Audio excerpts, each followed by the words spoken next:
Why did one British historian see what an entire academic and media establishment refused to acknowledge, even when millions of lives were at stake? In 1968, Robert Conquest published research arguing that Stalin's regime had killed millions through collectivization, purges, famine, and the Gulag system. At the time, this was actually treated like heresy in many spaces. Now, I know what you might be thinking: why on earth would a bunch of newspaper writers and academics in the West try to defend one of history's most brutal totalitarian dictators? But you have to remember the intellectual climate of the 1960s in the West. While Conquest was piecing together refugee testimony, leaked documents, and demographic data that simply didn't add up, much of the intellectual class in the West was still emotionally and ideologically invested in the Soviet experiment. British intellectuals like George Bernard Shaw toured Moscow and declared that they had seen the future.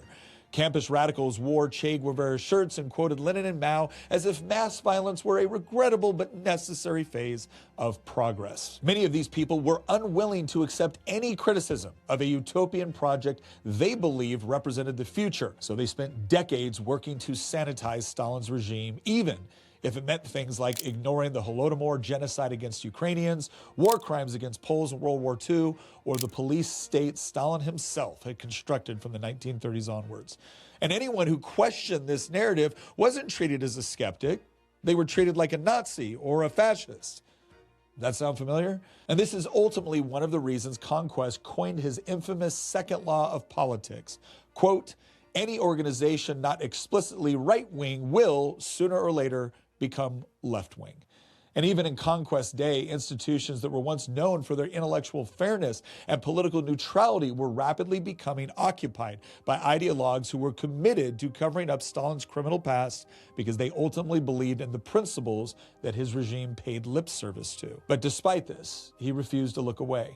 Conquest discovered that Soviet census data contained gaps that were so large they couldn't possibly be explained by mathematical error or immigration. Millions of people had simply disappeared from official records. And from this, he calculated that Stalin's policies had killed somewhere between 13 and 15 million people between 1930 and 1953. In 1986, Conquest published The Harvest of Sorrows, where he documented the Ukrainian famine of 1932 and argued that the Holodomor was a deliberately engineered famine instead of a natural disaster or a bureaucratic accident. He pointed out how Soviet officials seized grain at gunpoint, banned travel from affected regions, and denied international food aid. Villages were left to starve while grain sat in warehouses or was exported to grow the government's foreign currency reserves.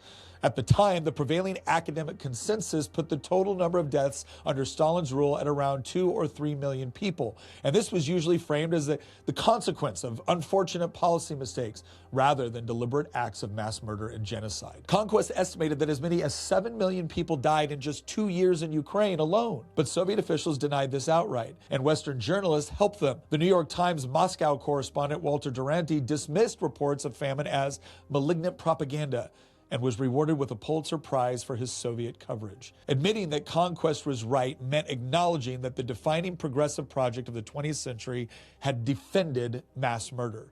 It meant elite universities had praised a system that killed millions. It meant useful idiots had provided moral cover for industrial-scale genocide.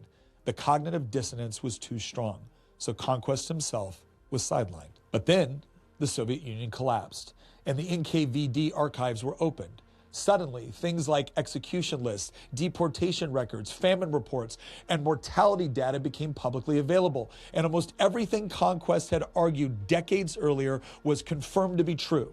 In some cases, the reality was even worse than in his estimates, because he had only fragments to work from. What Conquest's story reveals is something far more important than simply one historian being vindicated. It exposes how academic consensus actually works and what happens when an ideology takes hold of an institution that was once considered prestigious and objective. Ultimately, Robert Conquest wasn't ignored because he was wrong. He was ignored because he threatened a belief system that powerful people had staked their identities on.